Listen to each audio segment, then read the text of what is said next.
दोस्तों, मैं हूँ विनोद कुमार। आप देख रहे हैं चैनल क्राइम स्टोरी 1। आप सभी को मेरा प्यार भरा नमस्कार। आज हम आपको बताने जा रहे हैं यूपी के बरेली में रहने वाला समीर सरकार हत्याकांड की स्टोरी। प्लीज दोस्तों, चैनल को सब्सक्राइब करो, वीडियो को लाइक करना और आप कहां से कमेंट करके जरूर बताना। चलो तो शुरू करते हैं समीर सरकार की मर्डर स्टोरी। यूपी के बरेली में समीर अपने परिवार के साथ रहा करता था। उनके परिवार में माँ और एक भाई के अलावा कोई नहीं था। उसके भाई का नाम गौरव था। समीर रेडीमेड कपड़े की दुकान में काम करता था। उस दिन देर रात तक वह घर नहीं आया था। वह दुकान से घर नहीं लौटा तो परिजनों को चिंता होने लगी। समीर का बड़ा भाई गौरव भी घर पर नहीं था। उसकी माँ ने उसको फोन करके बताया तो उसने समीर जिस दुकान पर काम करता था उसके मालिक चंदूलाल से पता किया तो उसने बताया कि समीर तबीयत खराब होने की बात कहकर जल्दी दुकान से घर जाने के लिए निकल गया था। जब वह दुकान से जल्दी निकल गया तो गया कहाँ, ये प्रश्न समीर के परिजनों के सामने खड़ा था। उसकी काफी तलाश की लेकिन कोई पता नहीं चला। परिजनों ने समीर को फोन लगाया, फोन स्विच ऑफ आ रहा था। बार बार फोन लगा रहे थे लेकिन फोन नहीं लग रहा था। पूरी रात समीर के परिजन उसकी तलाश करते रहे, फोन ट्राई करते रहे लेकिन समीर का कुछ अता पता नहीं लगा। समीर के परिजनों को चिंता सताने लगी। क्या हुआ होगा, क्यों फोन बंद आ रहा है, कहाँ गया होगा समीर, ऐसे अनेक सवाल उनके मन में आने लगे। पूरी रात बीत गई। दूसरे दिन की सुबह बरेली थाना कोतवाली के अंतर्गत आने वाले खाली पड़े मैदान में एक पेड़ के नीचे एक अज्ञात युवक की अधजली लाश पड़ी मिली। किसी ने लाश की सूचना थाना कोतवाली को दी थी। सूचना पाकर पुलिस की टीम मौके पर पहुंच गई। पुलिस ने लाश और घटनास्थल का निरीक्षण किया। मृतक की उम्र यही कोई 25 से 30 साल रही होगी। पुलिस ने आजू बाजू में रहने वाले लोगों को पूछताछ के लिए बुलाया। बुलाए गए लोगों में से चंदूलाल नामक व्यक्ति ने उस लाश को पहचान लिया। उसने पुलिस को बताया ये लाश समीर की है, क्योंकि वो लाश उसके दुकान में काम करने वाला समीर की थी। उसने तुरंत समीर के भाई गौरव को फोन लगाया और समीर की लाश मिलने की सूचना दी। सूचना मिलते ही गौरव और गौरव की मां वहां पर पहुंच गए और लाश समीर की है इस बात की पुष्टि की गई। गौरव और गौरव की मां रोने लगे। उसकी मां बेहोश हो गई। उन्हें जल्दी अस्पताल पहुंचाया गया। जब अपने जवान बेटे की लाश कोई भी मां अपने आंखों से देखती तो कितना दर्द होता है उनको ही मालूम, हम तो सिर्फ कल्पना कर सकते हैं। पुलिस ने समीर का भाई गौरव को पूछताछ की तो उसने बताया कि समीर अपने दोस्त की बहन संध्या से फोन पर बात करता था। अपनी कमाई भी उसी पर लुटाता था। महंगे महंगे तोहफे देता था। उसे कई बार समझाया लेकिन वह मानता ही नहीं था। पुलिस ने गौरव का बयान दर्ज किया। लाश को पोस्टमार्टम के लिए भेज दिया। अज्ञात व्यक्ति के खिलाफ 302 का केस दर्ज करा लिया। पुलिस ने जांच शुरू की। समीर का मोबाइल खंगाला, सभी कॉल डिटेल्स चेक किए। अंतिम कॉल किसका था ये चेक किया। अंतिम कॉल संध्या नामक व्यक्ति का था। उस नंबर से रोज समीर की बात होने का प्रमाण मिला। घटना वाले दिन उस नंबर से कॉल आने के बाद समीर दुकान से निकला था, इसकी जानकारी भी पुलिस को मिली। सभी प्रमाण संध्या के बारे में थे। समीर के भाई गौरव ने भी यही बात कही थी। इसी आधार पर संध्या को गिरफ्तार किया गया। पुलिस ने उसे पूछताछ की तो संध्या शुरुआत में आड़े टेढ़े जवाब दे रही थी। खुद को ज्यादा होशियार समझ रही थी, चालाक समझ रही थी। दोस्तों, गुनहगार कितना भी शातिर क्यों ना हो, पुलिस अपना असली रूप दिखाती है ना, तब गुनहगार को अपनी नानी याद आती है। वैसा ही हुआ। संध्या को पुलिस ने अपनी खाकी वर्दी का असली रूप दिखाया तो वो समझ गई अब तो सच बताना ही पड़ेगा। सच बोलने के सिवा उसके पास दूसरा रास्ता नहीं था। वह समझ चुकी थी कानून से अब वह नहीं बच सकती। वह तोते की तरह बोलने लगी, सच उगलने लगी। पुलिस को संध्या ने बताया कि समीर की हत्या उसने अपने दूसरे प्रेमी अनिल से कराई थी। उसके बयान से पुलिस अनिल के घर पर गई और उसे गिरफ्तार किया। दोनों को सामने बिठाकर पूछताछ की। पूछताछ में जो कहानी सामने आई कुछ इस तरह थी। संध्या को एक भाई था जिसका नाम आनंद था। आनंद और समीर एक ही मार्केट में अलग अलग कपड़ों के दुकानों में काम करते थे। इसी वजह से समीर और आनंद में दोस्ती हो गई थी। दोनों एक दूसरे के घर आते जाते थे। इसी आने जाने से संध्या और समीर एक दूसरे को जानने लगे थे। दोनों का कई बार आमना सामना हो गया था। दोनों की निगाहें आपस में टकराई थी। समीर के आंखों की गहराई वो ज्यादा देर तक बर्दाश्त नहीं कर पाती थी। शर्म से पलकें झुक जाती थी। होठों पर हल्की मुस्कान अपना घर बना लेती थी। संध्या की इस अदा पर समीर का दिल बेचैन हो उठता था। उसके दिल में कुछ कुछ होने लगता था।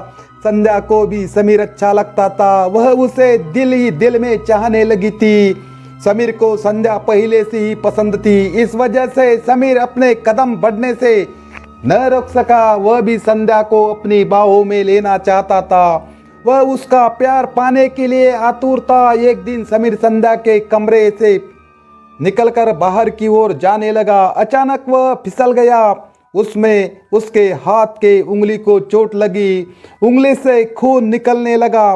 तब संध्या आंगन में खड़ी थी। उसने ये सब देखा तो वह दौड़ी दौड़ी आई और समीर की हाथ की उंगली जिससे खून निकल रहा था वह मुंह में पकड़ी और खून बंद करने का प्रयास करने लगी। काफी खून बह चुका था। फिर उसने अपना रुमाल निकाला और जख्म पर बांधने लगी।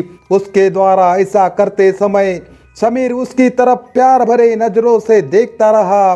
संध्या ने रुमाल बांध दिया और बोली, ओ मिस्टर, जरा संभल कर चला करो। इस तरह गिरोगे तो जिंदगी की राह पर कैसे चलोगे?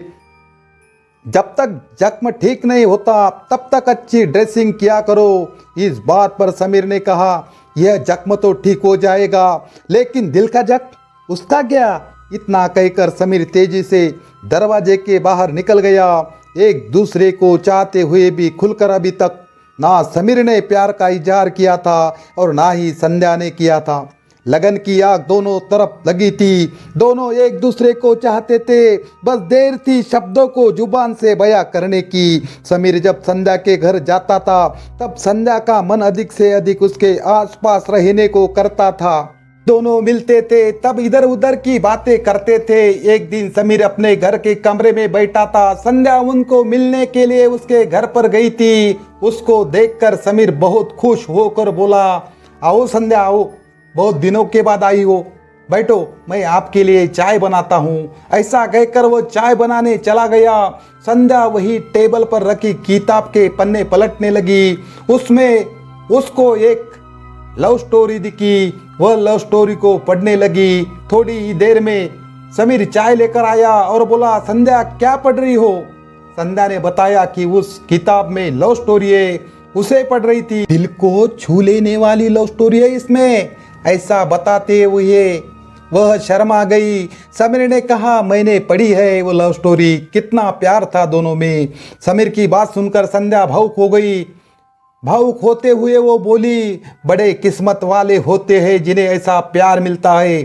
संध्या की बात को बीच में काटते हुए समीर बोला, कुछ बदनसीब होते हैं मेरी तरह जिन्हें प्यार के नाम पर जमाने की ठोकरें मिलती है। यह कहकर समीर के आंखों में आंसू आ गए।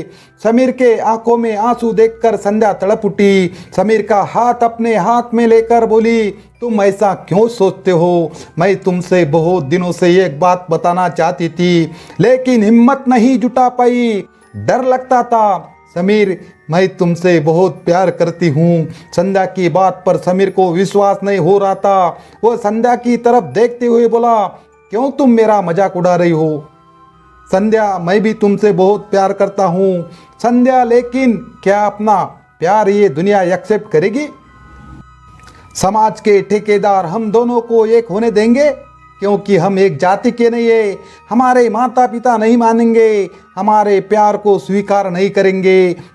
मैं एक गरीब परिवार से हूँ, मेरे पास धन दौलत गाड़ी बंगला खेती कुछ भी नहीं, ना ही बैंक बैलेंस है। आपका परिवार नहीं मानेगा। माता पिता भाई तुम्हारी शादी मुझ जैसे गरीब बेरोजगार से नहीं होने देंगे। मेरा क्या प्राइवेट जॉब है, आज है तो कल नहीं। ऐसा कहकर समीर संध्या की तरफ एकटक देखने लगा। उस पर संध्या ने कहा, हम प्यार कर रहे हैं, कोई गलत काम नहीं कर रहे। इस जमाने से हम टक्कर लेंगे। प्यार तो प्यार होता है, इसे धर्म और जाति के तराजू में नहीं तोला जा सकता, ऊंच नीच के नजर से नहीं देखा जा सकता। दोस्तों, संध्या ने प्यार का इजहार किया था, उम्र भर साथ निभाने की कस्में खाई थी, जिंदगी भर साथ निभाने का वादा किया था। संध्या की बातें सुनकर समीर के आंखों में आंसू आ गए। वो रोने लगा। उसका रोना खुशी का था। वो भी संध्या से जी जान से प्यार करता था। उसने संध्या को अपने सीने से लगाया। संध्या भी उससे लिपट गई। दोनों एक दूसरे का प्यार पाकर बहुत खुश थे। दोनों का प्यार दिन ब दिन बढ़ने लगा। दोनों के परिवार वालों को इस बात का पता चल गया था। दोनों परिवार में जात पात को लेकर नाराजगी थी। समीर ने अपने भाई और माँ को समझाया था, वो राजी हो गए थे। उसका भाई और माँ ने समीर और संध्या की शादी के लिए हाँ भरी थी, लेकिन संध्या के घर वाले मानने के लिए तैयार नहीं थे। संध्या के पिताजी ने संध्या के लिए लड़का ढूंढना शुरू किया था। संध्या के भाई ने संध्या को समीर से मिलने के लिए मना किया था। उसका फोन भी छीन लिया था। उसने समीर को धमकाया था। दोनों का मिलना जुलना टोटल बंद हुआ था। क्या करे दोनों के समझ में नहीं आ रहा था। संध्या के पिताजी ने ताबड़तोड़ लड़का ढूंढ लिया और उसकी शादी कर दी गई। समीर संध्या के लिए तड़पता रहा। उसने एक शेर कहा, फैसलों का फैसला आसान नहीं था, कौन कहता है दिल परेशान नहीं था। फैसलों का फैसला आसान नहीं था, कौन कहता है दिल परेशान नहीं था। आंसू छिपे थे खामोशी के पीछे, आंसू छिपे थे खामोशी के पीछे, कौन कहता है निशान नहीं था। ख्वाब देखा था उम्र भर साथ का, ख्वाब देखा था उम्र भर साथ का, कौन कहता है कोई अरमान नहीं था। खत्म हो गई जिंदगी सामने मेरी, खत्म हो गई जिंदगी सामने मेरी, कौन कहता है मेरा नुकसान नहीं था। समीर अंदर से पूरा टूट चुका था। संध्या ससुराल गई। उसके पति का नाम आनंद था। ससुराल में वह सहमी सहमी सी रहने लगी। उसके चेहरे पर खुशी कभी नहीं दिखती थी। समय बीतता गया। 2 माह हो गए। संध्या और आनंद के बीच पति पत्नी का रिश्ता नाम मात्र था। उनके बीच वाद विवाद होने लगे, झगड़े होने लगे। झगड़े बढ़ते गए और बढ़ते ही गए। आखिर दोनों में डिवोर्स लेने की सहमति बनी। डिवोर्स के लिए कानूनी कार्रवाई पूरी करने के लिए वो दोनों कोर्ट में गए, केस दाखिल किया और संध्या मायके चली गई। संध्या मायके में जाके 8 दिन हुए थे। वह प्राइवेट नौकरी करने की सोच रही थी। माता पिता भाई से राय ली, उन्होंने भी हाँ भरी। एक दिन संध्या जॉब ढूंढने के लिए घर से बाहर निकली। काफ़ी सारे मॉलों और हॉस्पिटलों में जॉब के लिए पूछा, लेकिन जॉब नहीं मिला। वह चौराहे पर ऑटो के लिए रुक गई। उसी समय उसके बाजू में एक चमचमाती महंगी कार आकर रुक गई। वह युवक गाड़ी से उतरकर पान पट्टी पर गया। वहां से उसने कुछ तो भी लिया और गाड़ी की ओर बढ़ने लगा। वहां खड़ी संध्या और वह युवक की नजरें एक दूसरे से मिली। उस युवक ने संध्या को अकेली खड़ी देखकर पूछा, कहाँ जा रही हो? तब संध्या ने अपना पता बता दिया। उस युवक ने कहा, आपकी हरकत ना हो तो मैं आपको आपके घर तक छोड़ दूंगा। संध्या ने छोड़ देने को कहा। दोनों गाड़ी में बैठ गए। जाते जाते दोनों में वार्तालाप शुरू हो गया। वह युवक का नाम किशोर था। उसने बताया क्लास 2 की सरकारी नौकरी पर है। उसने संध्या का मोबाइल नंबर लिया। दूसरे दिन मिलने को कहा। संध्या ने हाँ भरी। किशोर ने संध्या को घर तक छोड़ दिया। दूसरे दिन किशोर ने संध्या को फोन किया और उसके दफ्तर के बाहर मिलने को कहा। संध्या किशोर से मिलने चली गई। वहां से वह दोनों गाड़ी में बैठकर किशोर के घर गए। किशोर ने अपना बंगला, गाड़ी, नौकरी, बैंक बैलेंस सब कुछ बता दिया।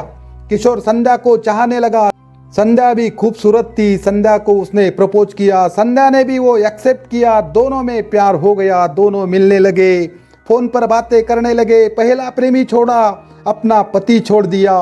पैसा, नौकरी, धन देखकर संध्या किशोर के साथ अपना घर बसाने की सोच रही थी। संध्या एक दिन सब्जी लेने के लिए मार्केट गई। वहां पर उसको उसका पहला प्रेमी समीर मिला। समीर ने उसका हाल पूछा। उसने बताया कि वो पति छोड़कर आई तो समीर का प्यार जाग उठा, लेकिन संध्या ने उसे टाल दिया, उसे इग्नोर कर दिया। समीर ने बार बार उसे मिलने की कोशिश की, लेकिन वो समीर से नहीं मिलना चाहती थी, समीर से बात करना नहीं चाहती थी। समीर तो उसके प्रति पागल दीवाना था। समीर हर दिन उसका पीछा करता था। आखिर संध्या ने एक दिन समीर को कहा, बड़ा निकला है प्यार करने, क्या है तेरे पास? गाड़ी है, बंगला है, नौकरी है, खेती बाड़ी है, बैंक बैलेंस है, चल फुट यहाँ से, दोबारा मिलने की कोशिश ना करना। पहले मैंने तुझसे प्यार किया, वह मेरी भूल थी। खूब रोया समीर, खूब रोया। उसका दिल फिर से टूट चुका था। वो निकल गई। समीर का मन फिर भी नहीं मान रहा था। किसी भी हालत में वो संध्या को पाना चाहता था, उसका पीछा करता था। संध्या उसकी हरकतों से दंग आ चुकी थी। आखिर ये बात उसने किशोर को बताई। किशोर और संध्या समीर का कांटा निकालने के सोच पर उतर आए और दोनों ने प्लान बनाया। प्लान के मुताबिक संध्या ने समीर को घटना वाली जगह फोन करके बुलाया। वहां पर किशोर पहले से ही मौजूद था। जैसे ही समीर अपनी बाइक लेकर आया, पेड़ के पीछे छिप कर बैठा किशोर ने उसके आंख में मिर्ची पाउडर झोंक दी। समीर के आंखें बंद हो चुकी थी, उसको कुछ दिखाई नहीं दे रहा था। किशोर ने उसके ऊपर सपासप चाकू से वार किए, पत्थर उठाया और समीर के बॉडी पर, चेहरे पर डाल दिया। वह बुरी तरह से घायल हो गया, बहुत खून बहा, उसमें उसकी मौत हो गई। दोनों घटनास्थल से फरार हो गए, लेकिन फोन कॉल से और समीर का भाई गौरव के बयान से वह पकड़े गए। दोनों को सजा हो गई, अभी वो सजा काट रहे हैं। इस कहानी से हमें कुछ सीखना होगा। यह कलयुग है, यहाँ लोग सिर्फ पैसे से प्यार करते हैं। यहाँ पर आपके पास क्या है ये देखा जाता है। गाड़ी, बंगला, सरकारी नौकरी, खेती, बैंक बैलेंस, ये सब देखा जाता है। जिसके पास ये सब है उनसे प्यार करते हैं। मेरी नौजवान भाइयों से विनती है, प्यार मोहब्बत के चक्कर में न पड़े, अपने करियर पर फोकस करे। सबसे पहले अपना लाइफ सेट करे, अपने माता पिता के सपने पूरे करे, उनका कहना माने। अगर प्यार मोहब्बत कर रहे हैं तो सामने वाली व्यक्ति कैसी है उसके बारे में अच्छी तरह पूरी जानकारी ले, ताकि बाद में पछताना ना पड़े। सोचे समझे, सामने वाली व्यक्ति को परखे, बाद में डिसीजन ले। दोस्तों, एक डिसीजन अगर गलत हो गया तो जिंदगी भर पछताना पड़ता है, जीवन भर रोना पड़ता है, जिंदगी नरक के समान बन जाती है। हम 50 रुपए का घड़ा लेते हैं, वो भी 10 बार बजा के लेते हैं। दोस्तों, ये तो पूरी जिंदगी का सवाल है। जिंदगी के प्रति कोई भी डिसीजन लेने से पहले 10 बार सोचे, विचार करे, बाद में डिसीजन ले। आपको जीवन में सफलता मिले, यही भगवान से प्रार्थना करता हूँ। मेरी आपसे विनती है, वीडियो बनाने में बहुत मेहनत लगती है, लिखना, रिकॉर्डिंग करना 2-2 दिन लग जाते हैं। प्लीज यार, चैनल को सब्सक्राइब जरूर करना, वीडियो को लाइक करें और आप कौन से स्टेट के हैं ये कमेंट बॉक्स में जरूर बताना। सतर्क रहे, सावधान रहे और सुरक्षित रहे।